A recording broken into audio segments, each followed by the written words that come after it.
My name is Neil Fallon, and I sing for Clutch. Great. Well, thank you so much for joining me here at Shindig, and this is the last show for you guys to wrap up the tour. So what's it been like? How's the tour? Well, it was just about 3.5 weeks due to a bunch of festivals, Riot Fest, and then this one, the Shindig here in Baltimore. And It's Riot Fest. So I wanted to go so bad. it was great. Sadly, the one in Chicago, the weather didn't really cooperate. I heard that. Pretty I saw miserable. everybody's Facebook post, and I was like, man, I wanted to be there, but I don't know. But outside of that, it was a great time. Absolutely. So, what are you guys currently working on right now? I know, obviously Earth Rocker has been such a success for you guys. Is there any plans for follow-up? Well, that's our next thing is we've been writing some, and we've done some pre-production. We'll do another round of pre-production next month.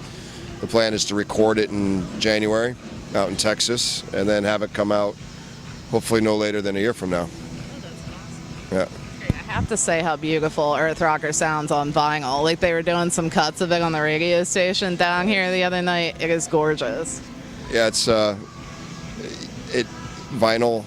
I'm no scientist, and I don't know what it is that makes it sound so good, but it does. It's a real thing. Do you think it's making a comeback, or it's due to make a comeback? I hear it, I don't know.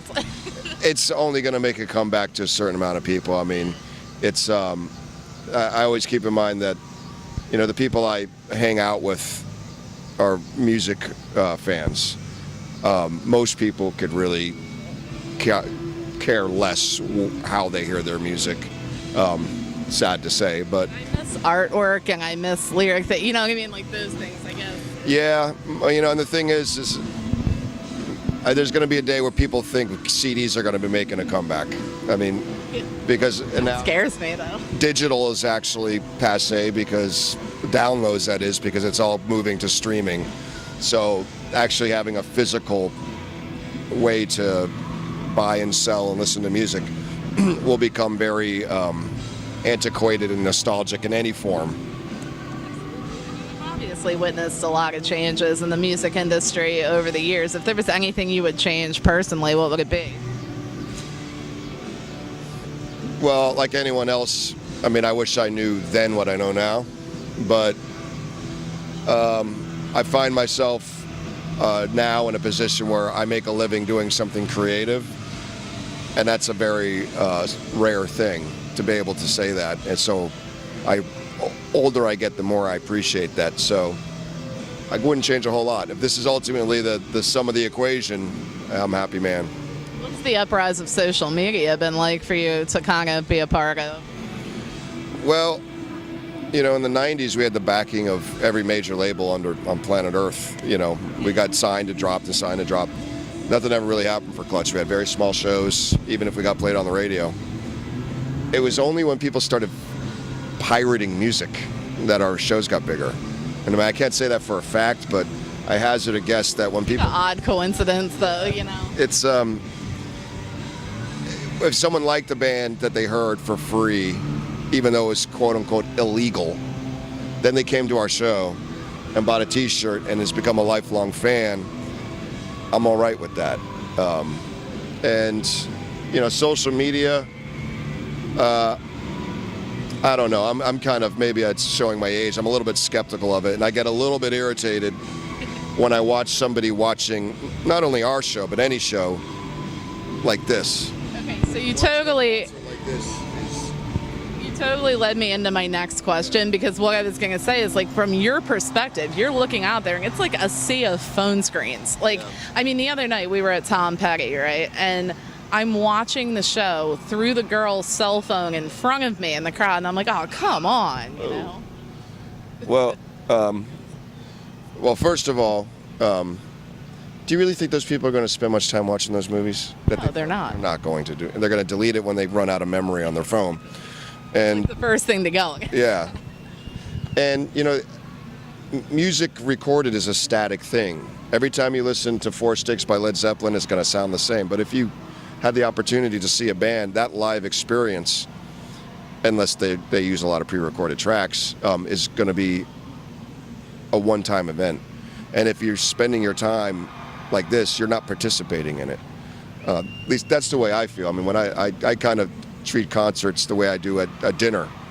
Turn your phone off, and To me, I look at it as like a respect thing to an artist that's putting on a show for you to watch and experience. yeah, for me, I mean, I don't get so irritated as, from the perspective of the stage. I mean, if someone wants to do that, fine, but just me personally, I remember concerts much better from the 80s and 90s than I do a lot of these ones that have been, kind of with the phone, like, oh, I'm here too. What are you doing? The same thing you're at? Yeah, who gives a shit?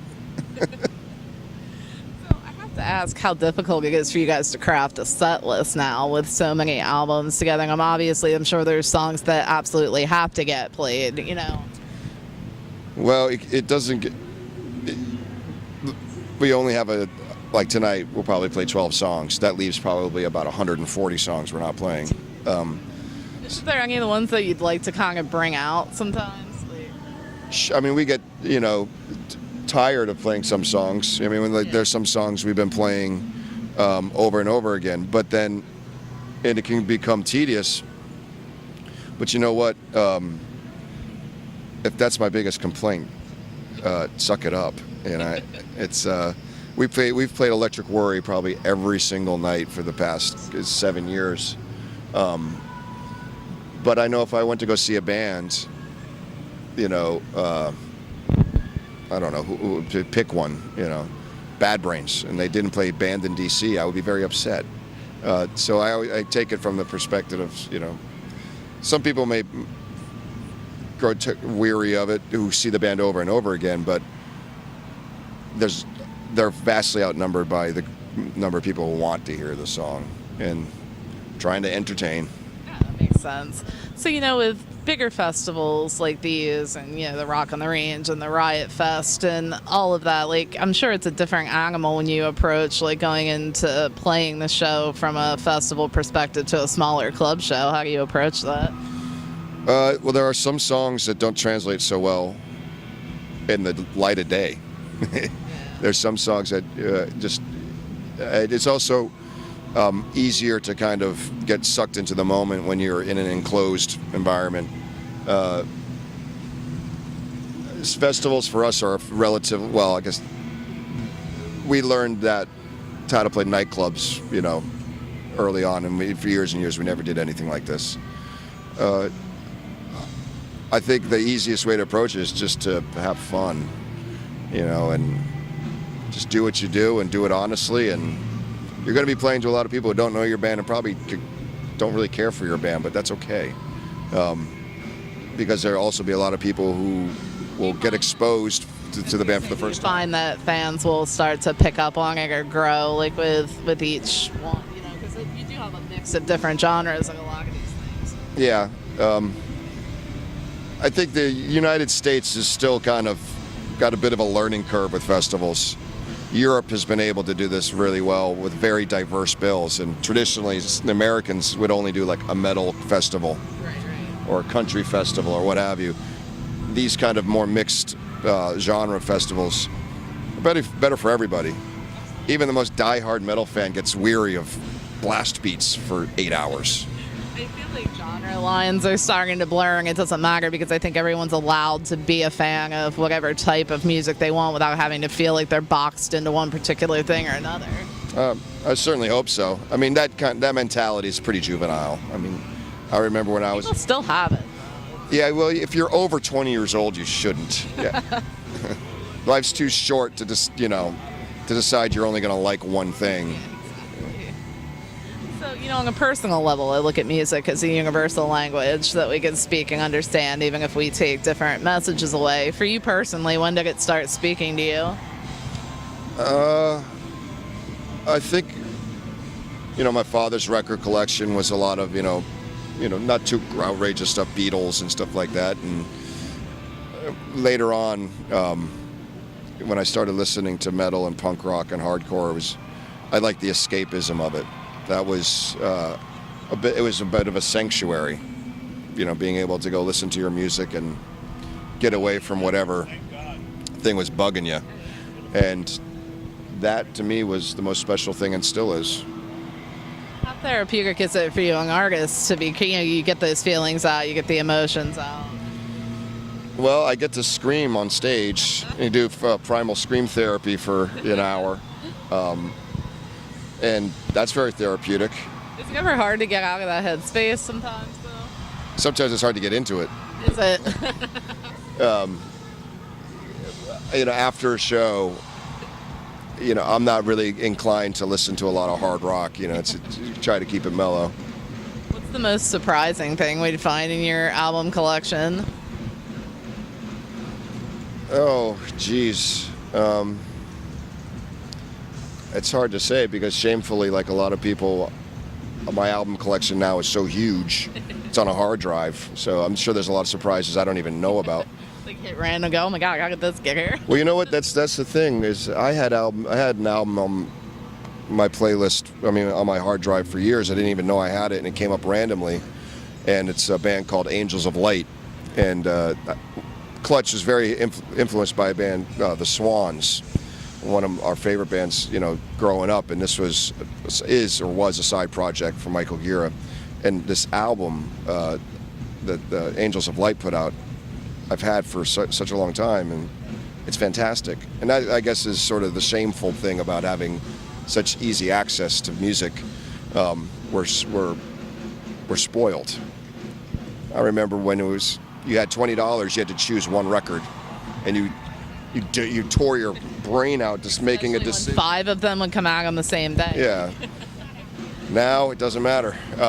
But that was, I guess that's not surprising as far as like genre, but there's nothing that I don't listen to. I don't believe there's any such thing as a guilty pleasure. So is there anything that you would say people misunderstand about Clutch as a band, or something that they tend to get wrong a lot of the time? I think there might be sometimes a perception of aggression being like malevolent aggression. I think sometimes passion can be mistaken for being aggressive, and we're not aggressive men. We don't want our music to be a soundtrack to any type of violence. I didn't like it in 1992. I don't like it now. And sometimes I wonder if people are actually, reading into it in whatever way suits them. But have you ever gotten like off the wall, like where people are like, this is what I think it means, and you're like, no, not at all? But that happens. That happens to a lot of different things. Anyone will bring to the table their preconceived notions. People will use, the Bible to justify whatever, goal they have, and same with music. Charles Manson listened to Helter Skelter and used that as a soundtrack to what he wanted to do. And it says more about that person than it does that band or artist. So I don't sweat that too much. So can you, tease us at all in the direction of where the new material is going? Well, we wrote a slew of songs a while ago that pretty quickly after Earth Rocker. So there's some Earth Rocker up-tempo songs up there. We've written a couple new ones that are kind of more down-tempo. I think that's the fun part of writing a record. It's also the most frustrating part, is figuring out what it is. Are you ever surprised by what songs fans gravitate towards? Yeah, but it's also hard for me to. I'm so close to it. It's hard for me to be objective about it. And so we like to play new songs live on stage because that's the best laboratory. Absolutely, that's like testing ground. It's like how well it's doing. Things can sound awesome in your basement when you're 6 beers in, but if you do it on stage, that's a much more honest crucible. Thank you so much for taking a few minutes to speak with me. I appreciate it. Is there anything else we can look forward to the rest of this year? Any stuff going on for the holidays? Well, we got New Year's Eve at the 930 Club in Washington, D.C., and a slew of dates around the Northeast. And we'll make our way to Texas, record a record in January, February, and hopefully this, by the end of summer, early fall, we'll have a new record. Absolutely. I'm so excited for that. Thank you so much.